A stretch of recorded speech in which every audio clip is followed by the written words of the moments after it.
क्या आप सोच सकते हैं एक छोटी सी कागज की पत्ती यूएस डॉलर कैसे इस दुनिया पे राज कर रहा है। दुनिया के हर कोने में इसका इतना बोलबाला क्यों है। कैसे ये दुनिया की इतनी मजबूत करेंसी बना। क्या वजह रही होगी जिसके कारण आज के टाइम पे दुनिया के हर कोने में अमेरिकन डॉलर का इतना बोलबाला है। तो आज की इस वीडियो में हम समझेंगे यूएस डॉलर के वर्ल्ड करेंसी बनने के पीछे की कहानी।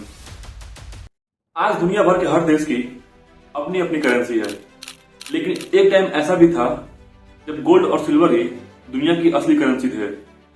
ये कहानी शुरू होती है हजारों साल पहले, जब लोगों के पास व्यापार करने के लिए आज के समय जैसा कोई नया तरीका नहीं था। उस समय पे लोग सामान के बदले सामान से व्यापार करते थे। जैसे कि किसी आदमी के पास सब्जी है और किसी के पास फल, तो सब्जी वाला आदमी फल वाले आदमी से सब्जी देके फल ले लेगा। इस सिस्टम को हम बार्टर सिस्टम भी कहते हैं। लेकिन इस सिस्टम की एक बहुत बड़ी दिक्कत थी, जैसे कि ऐसा जरूरी नहीं है कि फल वाले आदमी को सब्जी चाहिए हो। इस प्रॉब्लम को सॉल्व करने के लिए लोगों ने एक ऐसी चीज ढूंढी जो सभी को चाहिए हो, और यहां से कहानी शुरू होती है गोल्ड और सिल्वर की। गोल्ड और सिल्वर एक रेयर मेटल थे, जिसको तोड़ना और डुप्लीकेट करना काफी मुश्किल था, और हर सोसाइटी में गोल्ड और सिल्वर को एक वैल्यूएबल एसेट माना गया है। धीरे धीरे गोल्ड और सिल्वर एक यूनिवर्सल करेंसी बन गए। चाइना, इंडिया, इजिप्ट, दुनिया भर के हर देश में गोल्ड और सिल्वर का इस्तेमाल होने लगा। हजारों साल तक गोल्ड और सिल्वर डोमिनेट करते रहे, लेकिन फिर समय आता है 60s और 70s का। इस टाइम पे ब्रिटेन दुनिया की सबसे बड़ी नेवल पावर बन चुका था।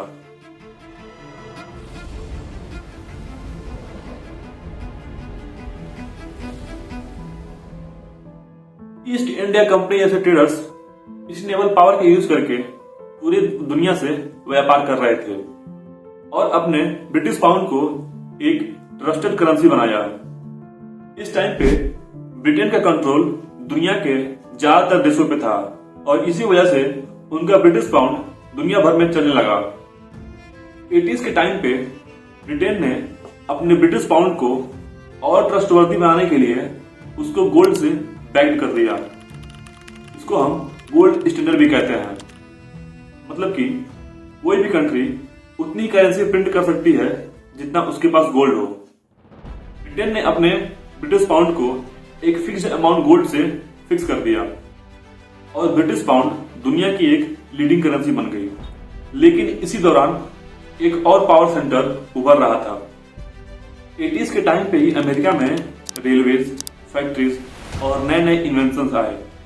इसी इन्वेंशन का यूज कर अमेरिका भी पूरे दुनिया से ट्रेड करना शुरू कर दिया और वर्ल्ड ट्रेड में अपनी जगह बनाई, और अब यूएस डॉलर इस्तेमाल होने लगा था। फिर समय आता है 90s का। 1914 में वर्ल्ड वॉर 1 शुरू हुआ। यूरोपियन कंट्रीज में वॉर चल रहा था। वॉर लड़ने के लिए इन देशों को पैसे, हथियार और भी सामानों की जरूरत थी। उस समय पे अमेरिका ये सारी चीजें इन यूरोपियन देशों को देने वाला एक देश था, और वर्ल्ड वॉर 1 के बाद अमेरिका के पास दुनिया का सबसे ज्यादा गोल्ड रिजर्व था। फिर अमेरिका ने भी अपने डॉलर को गोल्ड से बैक्ड कर दिया, जिससे अन्य देशों में भी डॉलर के प्रति लोगों का ट्रस्ट और बढ़ गया। फिर धीरे धीरे इंटरनेशनल ट्रेड में डॉलर का रोल और बढ़ने लगा। फिर ईयर आता है 1939, वर्ल्ड वॉर 2 का समय। जर्मनी, ब्रिटेन, फ्रांस और जापान की इकोनॉमी वॉर की वजह से बिल्कुल तबाह हो चुकी थी। यूरोपियन कंट्रीज का गोल्ड रिजर्व भी बिल्कुल ना के बराबर था। गोल्ड रिजर्व नहीं होने के कारण ये यूरोपियन कंट्रीज नई करेंसी प्रिंट नहीं कर सकते थे, जिससे कि वह अपनी इकोनॉमी को फिर से ठीक कर पाए। इस प्रॉब्लम से बचने के लिए 1944 में यूरोप की 44 कंट्रीज ने मिलकर ब्रिटेन वुड में एक कॉन्फ्रेंस बुलाई, और सभी ने मिलकर यह डिसाइड किया कि वे अपनी करेंसी को डॉलर से लिंक कर देंगे और डॉलर जो था वो गोल्ड से लिंक था। इसी टाइम पे इंटरनेशनल मॉनेटरी फंड और वर्ल्ड बैंक जैसे इंस्टीट्यूशन इसी सिस्टम का हिस्सा बने। ये समय आते आते अमेरिका के पास दुनिया का 70% गोल्ड रिजर्व था। अमेरिका दुनिया की सबसे बड़ी इकोनॉमी और मिलिट्री पावर बन चुका था। लेकिन 1971 में एक ऐसा अनाउंसमेंट हुआ जिसने पूरे दुनिया के फाइनेंशियल सिस्टम को हिला कर रख दिया। 1960 के टाइम पे वियतनाम वॉर चल रहा था। अमेरिका इस वॉर को फाइनेंस करने के लिए और अपने वेलफेयर प्रोग्राम को पूरा करने के लिए काफी ज्यादा मात्रा में करेंसी प्रिंट कर रहा था। अमेरिका अपने गोल्ड रिजर्व से ज्यादा पैसे प्रिंट कर रहा था और ये बात फ्रांस और बाकी के यूरोपियन कंट्रीज को पता लग गई। फिर फ्रांस और बाकी के यूरोपियन कंट्रीज अपने डॉलर को गोल्ड में कन्वर्ट करने की डिमांड करने लगे। लेकिन इस टाइम पे अमेरिका के पास इतना गोल्ड नहीं था कि वे सभी के डॉलर को गोल्ड में कन्वर्ट कर सके। फिर यूएस के प्रेसिडेंट निक्सन ने 1971 में एक अनाउंसमेंट किया।